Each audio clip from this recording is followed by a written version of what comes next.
Another morning. Oh, sweet, I got a level up and a couple of extra inventions. I got a shovel and a flashlight, which are cool, I guess. And now, of course, for level up, I'm not picking anything but pack rat, obviously. It was also time for me to upgrade to a baseball cap, because somehow that gives me a bonus 5% damage? Sure, I guess. So I kept adventuring further into the city, and nothing more, a couple of zombies like usual. And also, if I usually see a red skull on the ground, I usually don't go for that, because that sounds stupid.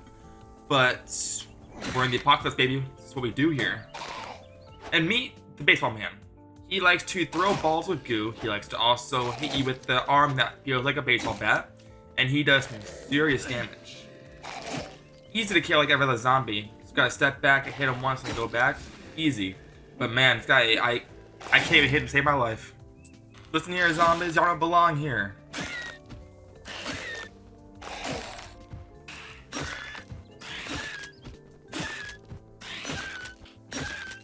And after killing like half the population here, I went into this garage, which had a new enemy.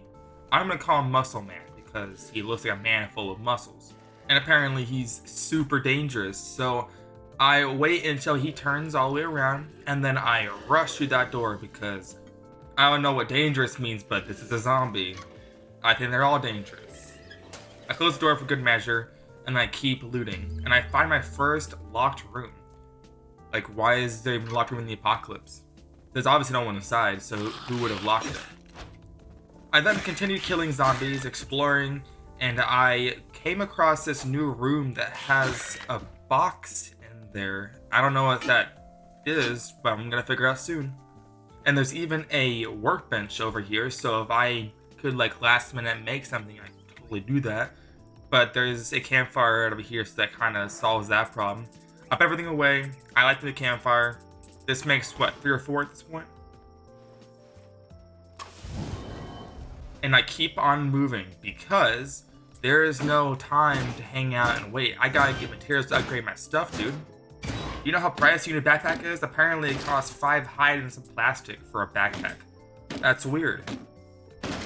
Funny enough, I kind of got the loot list and I kind of forgot what I was doing here. So I ran over to this radio tower and I turned it on. Wink. Also, where's this power coming from? Like, how is this even turning on? Over here is an inner gate terminal. I don't know what this thing does. I can't open the gate though until I link all the relays, which are conveniently marked on the map for me. But there's a lot, but there's one just to the north, so that's our first target. And of course, with another level up, I'm gonna get Pack Rat 3. Alright, moving in here, I found a couple of deer. Deer are pretty cool, but man, I missed 3 times before I got that 4th shot. And I got right into some zombies, so that's exactly where I don't want to be. And I came back for revenge, and I hit the deer twice, and he still wasn't dead. So I kept following him.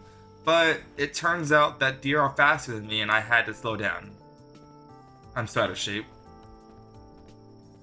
Alright, deer, get over here. I finally killed him. I got some meat and some hide, and the hide I need for that backpack upgrade, so this is good. Moving forward, I found a weird, strange phenomenon here, where it would slow down time for you or whoever was in this circle. It's weird, so I just left it alone. Oh, zombies. Aha, yes. I killed 60 zombies. Excellent. And then I get clonked over the head. Because the game can't say, oh, good job, and then I live. No, that's not how that works. And I ran away towards, away from the zombies, and of course I ran right into a wall. So that's perfect. But it turns out that running is actually an effective strategy. And it works out pretty well for a lot of the enemies. But it kind of runs out whenever you get to your end, and then gotta kill all the zombies that you ran past. But it's fine, because we made it to the first relay, and I don't know what this does. This just turned on for me. But apparently this is helping us escape the island. I then set up camp here, and here is whenever I learned about a new mechanic in the game, where I can now farm, but first I need a seed bag. It's a little pricey in all kinds of departments, but this will be very much worth it because I need to make a lot of cooking stuff that costs a lot of food. So just gotta make a seed bag, pick the seed, put it in the ground, and then after some time I can come back and pick it up. And then I went out exploring again, and I found this weird prickly thing, and it poked me twice, but I couldn't seem to kill it with melee, so I kind of just left it alone. I did my thing, but it kind of hurts, so don't go near it. Although I was curious what would happen if I were to use fire, and it did just fine. But it got bones from it. Like, where did the bones even come from? That's gross. Come here, dear. Aha! I want your meat. Alright, thank you. Thank you, more bones. Alright, I guess I'll take that. Safe and sound. Hey! No, oh, there goes me again. I ran back to get my stuff, but I found this campfire right next door, and I figured that's probably safer than dying again and running all the way back up. I killed the zombies, I got my loot back, and then I continued doing my thing.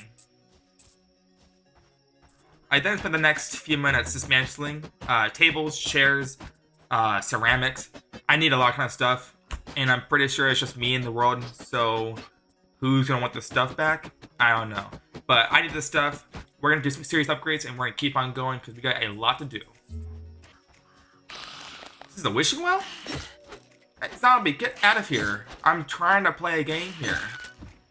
God, every day. And it's plant matter and 2 pieces of wood. What wasn't hard to get. I just put that in there, and oh, so I can choose what I want. I picked the iron because I don't really have a whole lot, and I can get everything else pretty easily, but iron not so much right now. So that was a no-brainer. But that's a really cool feature, actually. Alright, heading down further south, I then met my untimely demise quite a few times to the same baseball Batman. Because, man, his arm is 14 damage, and I have some armor on. It's ridiculous. But eventually, I do make it after about 3 attempts. So, yeah, I'm good at this game. And then there was this weird obelisk that I found heading up north. I don't know what it does. It says it could be useful somehow, but I don't know. Another level up, and I don't have pack rat, unfortunately, so I'm picking up scavenger because I need more materials. And I headed down south the break of morning, and there were these zombie dogs, and man, they did so much damage to me. And they were faster, so I couldn't outrun them. And eventually, I turned up dead again. And this game runs super well. Like, the water looks great. It runs at 60 FPS for me. It's a great experience. And overall, has a great storyline and a lot of interest. So anyone trying to figure out if they want to buy this game, I highly recommend the game. It's a lot of fun. And campfire set. Excellent. I even had some throwing knives, which apparently one-shots zombies, which is pretty cool. But unfortunately, they only replenish whenever you go back to the campfire.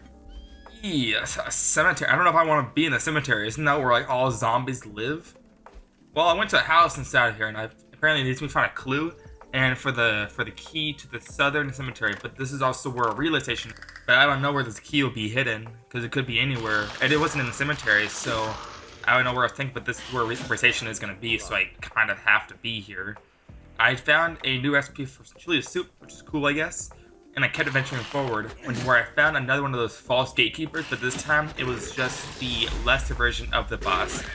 Had the same attacks and everything, nothing really changed. Man, he would not stop throwing up. I couldn't even get close for 2 seconds for him to do one attack.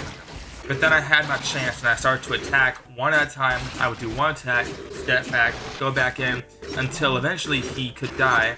Unfortunately, I met my demise with a single misstep, and it could have been easy win.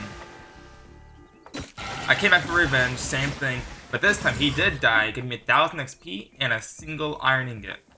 I wouldn't call that great rewards, but, you know, better than nothing, I guess. And then I went ahead and crafted a cooking pot so I can go ahead and make some of those permanent effects. And I also made a sleeping bag, which will allow me to sleep and then get a permanent health bonus. So I did that next morning, and it gave me a plus 15 hit points for the next 5 hours. I got another level up, but I didn't have the option to get pack rat or scavenger, so I decided to pick up culinarist, which will now allow me to eat edibles, like mushrooms. Oh, and there's actually another tower over here, but what is that thing? Dude, is that a sword in his hand?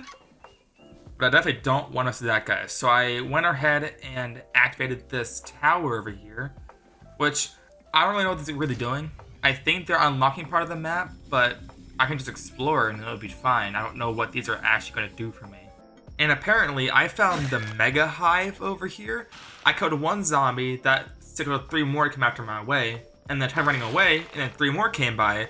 So, alright, this is a party, I guess. So, I killed one by one, until they are all dead. Man, this is no fun. This is stressful. But eventually, they were all dead, and then I kept going on my journey, because this has been one hell of an adventure, and I had no idea what else I'm going to find.